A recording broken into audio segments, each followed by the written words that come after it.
All right, listen up, nacho chips. Quiet down, crispy potatoes. This is the moment Velveeta's been preparing you for, and you're not about to crack under pressure. Today's the day to go all in on the drip. Velveeta's Heat and Eat Queso is the MVP of any game day spread, so stick by them, and you'll be golden. Now get out there and make delicious history. No tailgate party is complete without Velveeta. As a contractor, I don't pay for materials I don't use. So why would I pay for stuff I don't need in my mobile plan? That's why my Biz Plan from Verizon Business is so perfect. Now I can choose exactly what I want, and I only pay for what I need. Right now, with my Biz Plan, get our best price, as low as $25 a line. Visit Verizon.com/business to get started today. New lines only. Price per month with 5+ lines. Includes auto pay and paper-free billing and promotional discounts. Taxes, fees, economic adjustment charge. Applicable add-ons, prices, and terms apply. Guarantee applies to base monthly rate and stated discounts only. Add-on prices additional. Offers in March 31st, 2026.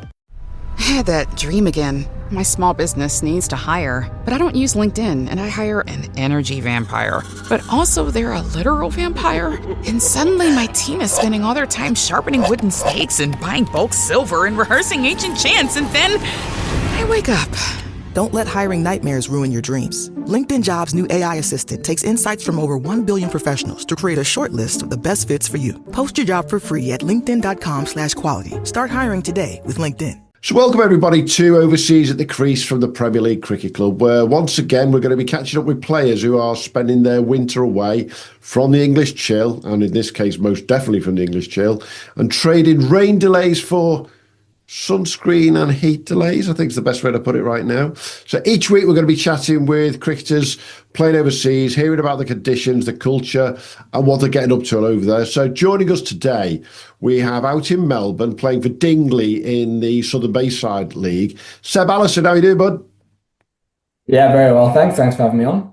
No, absolute pleasure, mate. So, I mean, back home after 3 years with Felling in North East, you then went back down south, you Stanmore in the Middlesex League, and you're making the move to Esher in the Surrey Championship for the summer. Yeah, that's correct. No, loved my time up at Felling during my years of uni at Durham, and then I made the move to Stanmore last season, where a good friend of mine was overseas for a while, and was moving to London for that summer, so it seemed perfect. And then just with where I've landed up moving and living, I think, and then a few connections to the club down at Esher, just seemed like the right fit and the right time to move there. Absolutely. Great place to go and play. Obviously, they've done quite well in the Surrey Championship the last couple of years, and there'd be a good question for you to ask you in a year's time. Surrey Championship versus Middlesex versus North East. Is that all very different, aren't they? Oh, yeah. Like, even just from Middlesex to North East, just two very different leagues, different teams you come across, different playing styles, different conditions. Like could have been playing in two different countries. Well, we'd all agree with that. I'm in the Midlands, so I can sort of see both ends of it, definitely. Hey, let's get right to it and talk. Let's have a little warm-up about down in Australia. So, what was the first thing that hit you when you landed? First thing that hit me, how far away the airport was from the city. Quite a way, Miles. to say the least. What about, one of our favourite things down there? What's the best thing you've eaten so far? Oh, it's hard to look past the chicken parmas. They're proper, and they're not too stingy with their portions down here. How many of them are you having each week? Depends if the club are putting them on Thursday, but keeping averages up by one a week. That's right. That's the way it should be. What's the one thing you wish you'd packed, but you didn't? A good pair of sunnies. Been struggling with them. Never been something I wore, but never had a reason to in the UK, and now I'm here, and I kind of wish I got a proper pair. That's interesting. And people can see on the video, how's the tan holding up? Is it a balancing act all the time? It's not something I look out for. I'm very much stay in the shade, stay out the sun. 80 overs in the dirt, enough time in the sun for me, and it's religious reapplying of sun cream. So no tan, unfortunately, just a bit of colour and pink. Absolutely. And final one in the warm-up. Let's put someone under the bus. Who's got the worst gear in your dressing room? Or who's got the worst gear? Or there's a lot of contest there. probably gonna have to go with our captain, newly sponsored, Ryan McLean. Look forward to him seeing this, definitely, without a shadow. Hey, let's talk about the conditions down there. You played plenty of cricket back home and some really good quality Premier League in the last 4 or 5 years. What's been the biggest difference for you out there in terms of cricket this winter versus last summer? I think the biggest thing that struck me here is just how big all the fields are. They're all shaped after footy ovals. Like you watch any cricket in Australia, where Optus, MCG, SCG, like these are really, really big fields. So kind of something I need to like adapt my game to, not being able to clear the boundary as easily as maybe some of the smaller fields you play in the UK. Yeah. So I'd say that's probably the hardest things to kind of adapt to. And yeah, probably one of the biggest differences. And what about the wickets? Have they been as flat as people have said?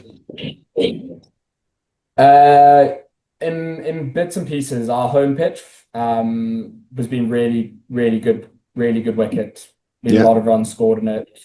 Very hard to take wickets. And on the occasion, it's had some good pace in it. 1 or 2 decks we played on have been the more traditional, like Australian wickets, where a lot of pace, a lot of bounce, that hard length is the one that really bears the fruits. Yeah. But actually, especially the white ball stuff, we found that spin's kind of been at the forefront, some of the decks breaking up quite a bit. And also then with the size of the field, the ability to squeeze with spinners is big. So I'd say at the end of the day, like it's club cricket, like the wickets don't have the massive ground slots that professional sides have. So yes, the conditions are probably more conducive to getting good flat pitches here, but equally stuff does happen. You have Friday rainfall and there's no hover cover. So anything can happen. The Hessian gets wet. So yeah, we've had a few decks where you wouldn't put it past them turning up in Northumberland. So yeah. I was going to say that. Let's have a comparison then. Southern Bayside versus Middlesex Prem versus North East Prem. Where would you put them? Hard one. I'd say it's hard to compare to cricket like that was played in each of them, because obviously here we got the 2-day format, which is a completely different kettle of fish to what I was playing in Middlesex and like Northeast Prem. And then the Middlesex and the Northeast, obviously slightly slower pitches, which led to a lot more closer games and like really hard cricket where you're 140 to 180 is really competitive, versus Middlesex League, we scored 430 this year and chased 330 at 50 overs. So a lot of different styles of going about it. I found the 2-day cricket here really hard, like that 80 overs in a day. And the gap between good sides and bad sides really shows in that. Which is good, because you can't just rely on 1 or 2 players to win you the game, because only one player scoring 100 doesn't actually win you a game. You need 2 lads to go out there and do it. Yeah. So ranking them, probably very hard to say, but I would probably go, I think Middlesex is the best I've played in. I think the wickets down there were phenomenal. The outfield's rapid. As a seamer, it was sometimes very hard work up top with the new rock. Yeah. And the caliber of overseas in that league was also really strong. Yeah. Then probably second, I'd lean the Northeast Premier League. And then probably last, I put the Southern Bayside.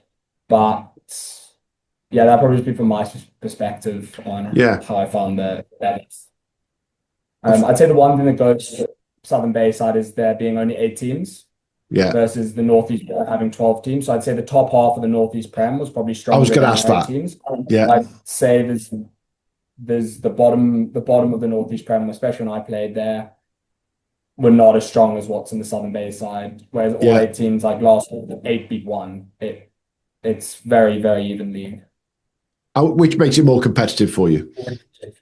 Exactly. There's no easy game. Most definitely. Got to ask my favourite question. This 2-day lark, it's so different to what we play in the UK. Have you had one yet where from one weekend to the next, you might as well have been playing in 2 different countries? No, we haven't had that as bad. We haven't had that too bad over here. The one thing we have in our league is there's no draws. So in essence, the game turns into 80 over game across 2 weekends. So there's no real incentive to declare. We had one where probably the pitch was better the one week than the other, but not too massive. And also it probably went against us, and it was our home ground, so we can't really have anyone to blame. Yeah. But lads have said there's been plenty of that's happened. One week it's boiling hot, next week it's raining, and Yeah. we've just got sheet covers. Like there's only so much you can do to the pitch at that point. So thankfully not, but we've got 2 more 2 days and hopefully a semi-final and final, which will be 2 days. So anything could happen in those. It fascinates me, and I don't think it'll ever stop fascinating me how you can play over 2 weekends, and especially in a place like Melbourne, where we were chalking off air beforehand. Never mind 4 seasons in one day. You can get 5 or 6 seasons in one day, and to go from one weekend to the next, you just have zero idea most of the time what's going to happen. We had an incident where our league basically had to say all games everyone gets split points for the weekend because there was hot weather forecast on Friday. So pretty much all the clubs flooded their pitches on Thursday. And then Friday came and it rained. And 3 out of 4 sides couldn't field a good pitch, even though it was 25 degrees and sunny. So 3 sides were rained off and it was bright blue skies on the Saturday. And it was just one of those days where you just couldn't predict what's going to happen the next day. I think that the only thing I can answer that to is with the phrase "Welcome to club cricket." It just sums it up, doesn't it? To say the least, that most definitely. Yeah. Tell me about the toughest challenges for you. Then has it been the conditions? Has it been the workload? Has it been the sledging? Funnily enough, the sledging's actually there's not much that goes on in the league. Got a few good send-offs, but that's about it. Like it's a pretty tame. I think I definitely got a lot more of it in the Middlesex and definitely a lot more of it in the Northeast, especially in my first season.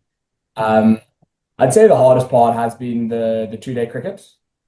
I think that's been pretty difficult, just with not saying something I'm not used to, but something I'm not used to in a club cricket sense. It's a bit different when you turn up to a 4-day Tuesday game or a minor counties game where you've got coaches there, you've got physio, you've got your whole prep, you've got practice strips, whereas club cricket, you kind of turn up, suddenly you're bowling, switch on for warm-up, and then coming back for those 3rd, 4th, 5th spells, especially as an overseas, that's your job, that's what I'm there to do, and that's what I want to do, but just not going to sit in. It's an easy one. And then batting, kind of like understanding how much time you have when you bat in 80 overs, especially for someone like me who's played longer form cricket, 4-day, 3-day stuff. I've mostly been coming in later in 8, 9, 10. And then obviously I've never played this in club cricket, so having that ability to bat 50 overs it's a hard skill. But you've enjoyed your batting so far, as we said off air. You've been batting in the sort of top 5, top 6, and doing decently. Yeah, I think it's been good. I've really enjoyed the responsibility of the batting. We've played on some good pitches, and I think the ones that have been the worst pitches have just been the ones that have kind of kept low, which suits my style to an extent. Yeah. We did a couple games where I was able to cash in where the straight boundaries were actually very short because they almost turned the pitch the other way. So those grounds have been ones that I've kind of preferred to play at. Yeah. And just some phenomenal batsmen on our side. So being able to come in early on and spend time batting with those guys, I was getting faced 4 or 5 balls and over because they're good enough to get a strike straight away. So I think that also has helped massively. And having just time to build an innings. I think a few of my innings have been very, very slow to start, been striking at 50 and then finished striking at 100. So I think that's been a massive one for me, not having to go from ball 1. Additionally, also the training. We're training Tuesday, Thursday, hitting tons of balls. I think that volume is a massive thing, especially for my batting, I'd say. Yeah, most definitely. You talk about the players in your side. One of the big conversations we have year in, year out is Premier League cricketers who don't get that opportunity to go further up the ranks here in the UK. Have you seen players down in Oz where you've gone, wow, there's a name to keep an eye out. He's maybe not quite made to grade or not quite, and you thought someone's on the way there? Yeah, well, we've got, probably couldn't put him in this category, but on number 3, a guy from Sri Lanka, Mahela Udawatu, represented Sri Lanka, played a few tests for them against West Indies. So he's just kind of a cut above everyone in the league. It's a clear when he's batted, he's played some ridiculous knocks. So he's phenomenal with the bat. Our opening batter, a guy called Matthew Haig, was Sawson and Branston's overseas for I think 8 or 9 years. Scored a lot of runs in that league, cricketer. And then our captain, Ryan McLean, also someone who's never tried to step up to the Premier cricket, but someone I could see walking into any team, and a very hard-nosed batter who has got a lot of ability and quintessentially selfish Australian batter in the best way possible.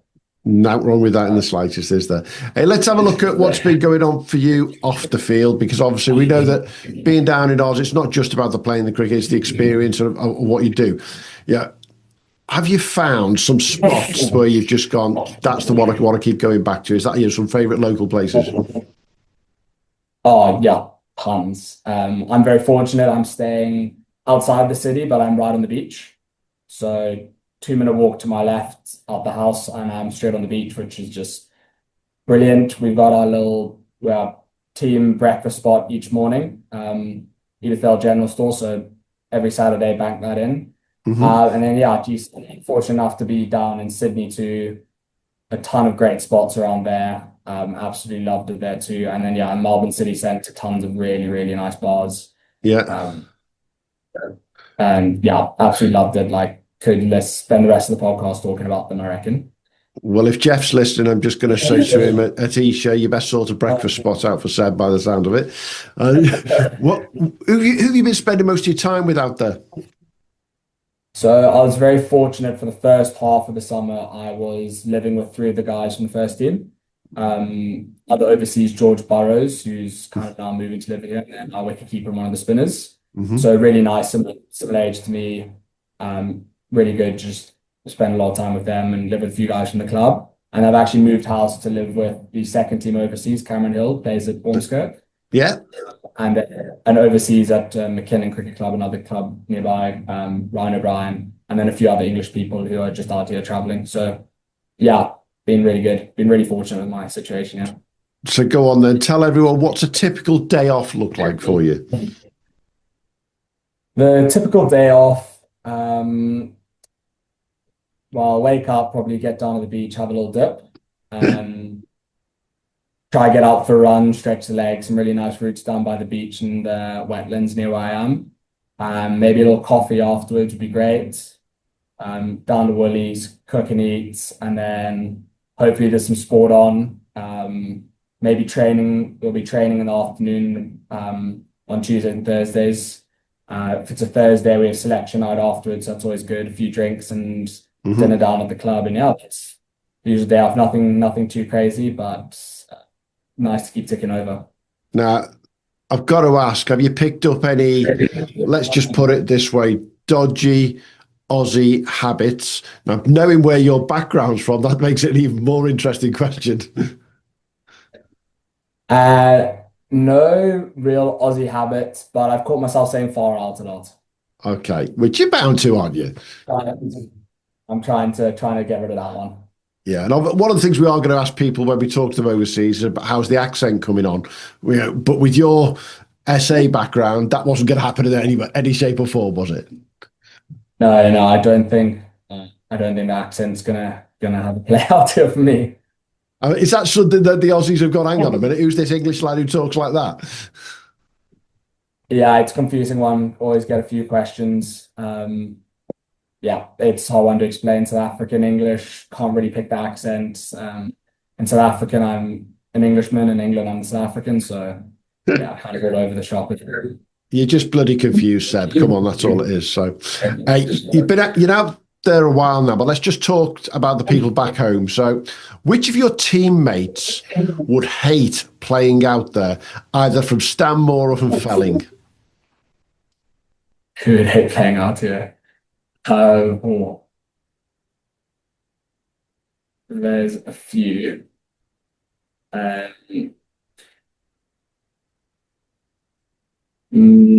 Hard, very, very hard question. Trying to decide. I think Andy Waits would love it. I think he's well suited to it. probably say Travis Norris. He's ginger, and the sun would take its toll. It wouldn't really work for him, would it? Nah. Not in the slightest. You talk about Andy, I'd love to be out there. Is there a couple of players you think, I've got to get the message back to the boys, they should be coming down here with us in the winter? Dingley boys to take back to the UK. Oh yeah, definitely. Loads of them I'd love to get across, but at the end of the day, most of the boys club cricket stuck down with work or trying to get their visa sorted over here. But no, some talented cricketers who would walk into any Premier League side in the country. Yeah, most definitely. You've been keeping up with the off the season gossip, shall we call it, over here. There's a lot of transfers going on. You're one of them that's happened there. But have you seen anything yourself that you've gone, oh, that's quite interesting, somebody moving from here to there? Not a great deal. Been a little bit out the loop in that sense of hearing it. And then I think also moving leagues. Yeah. I'm the transfer versus I think when I was in the Northeast, spent my time with Felling, I was kind of always hearing who was moving to teams, trying to do a bit of recruiting myself. Whereas this time I think it's a new league, so I'm not actually too familiar with it at all. So there's not been one that stuck out to me apart from obviously me and a few others going to Esher. Absolutely. And what's the first thing you got to think to do when you do get back home? What's the one thing you got? I'm missing that. I can't wait to do it. Back home, Cape Town or back home, UK? UK. Yeah, because there's a stop off on the way. But I think the UK. To be honest, just seeing my mates, seeing my girlfriend, catching up with everyone again. That's probably the only issue with Australia. I'd move here if it wasn't for being so far away from everyone, really. Yeah, where you are has got that. It's a little bit Cape Townish, isn't it? There's a bit of that sort of vibe around the place, isn't there? Oh, definitely. Like I've been in Melbourne, Adelaide, and Sydney, and I see a lot of similarities between life in Cape Town and life out here. The weather, the beaches, laid back culture. No, it's brilliant. Okay, let's wrap things up with a final over of questions then. What's the one thing you'd take away from this experience?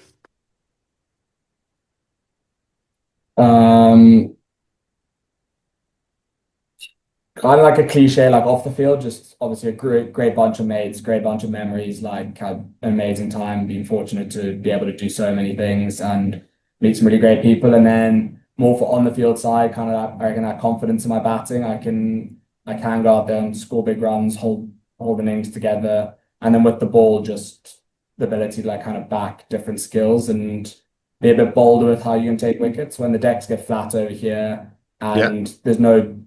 In the UK, you can kind of just float through and like they declare at 55 overs. Whereas here, it's like, if we don't get wickets, we're spending 80 overs here in the dirt. So just being more willing to go to like stuff like a bumper plan, straight plan, try to change stuff up. Been using keeper up to the stumps.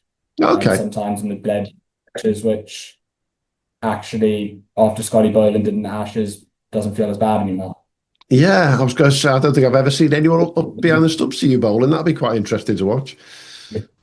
No, we've got a phenomenal gloveman, so it does help. And I think the Kookaburra balls don't do as much off the deck, so it's a bit easier to line up. But definitely felt it's made a difference here with the flat pitches, just being able to keep all modes of dismissal in play. Hasn't dented the ego too much, thankfully. Absolutely. I hope you've got a little signal for your keeper when it's going to go a bit shorter than if he's stood up behind the stumps. Usually give him a heads up which ball is going to reach over. Most definitely. And what bit of advice would you give to anyone thinking of playing in Oz or anywhere overseas next winter? I'll do it. I think I was umming and ahhing at it for a really long time, kind of worried about what could go wrong, but I think the best advice is just book it, do it. I don't know many people who've had a bad experience out here. I just know people who've had good experience and the people who've had better experiences.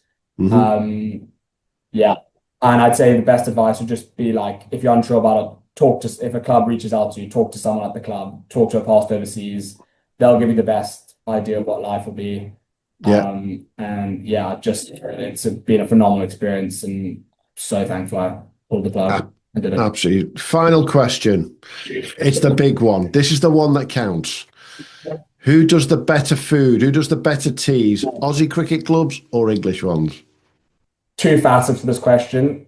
Definitely English, but specifically Middlesex. If Felling and Northeast Premier League teas were outlawed and didn't come back post-COVID. Out here in Oz, we also have to do our own teas. Mm-hmm. We have been putting in some very good spreads. Some guys have been bringing pulled pork wraps and some proper good stuff. But no, I was very blessed to be at Stanmore in the Middlesex League, and the Rheingold family at Stanmore put on the best teas, I'd argue, in the country. Steph and Melissa. There's a good It was shout. one of my favourite parts.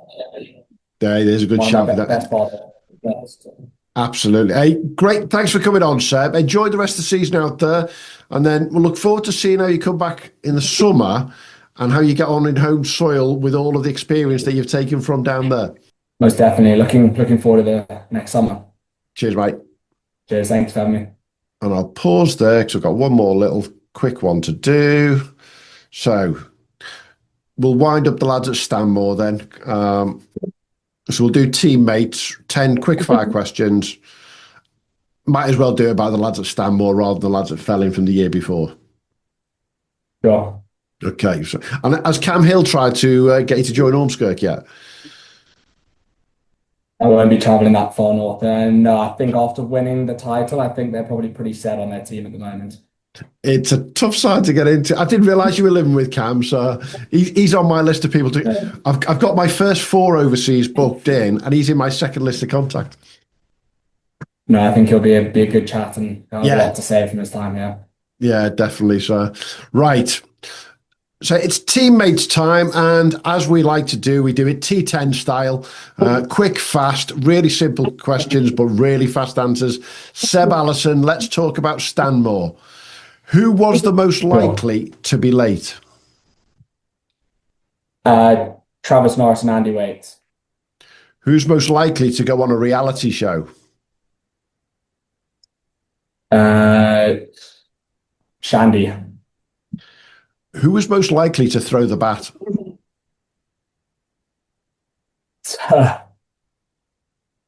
Probably Travis. Okay. Who was most likely to ignore a WhatsApp?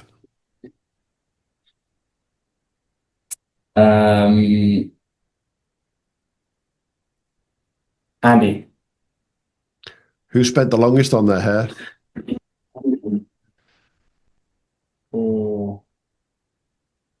Dottie. Who should never be allowed to bowl in the nets?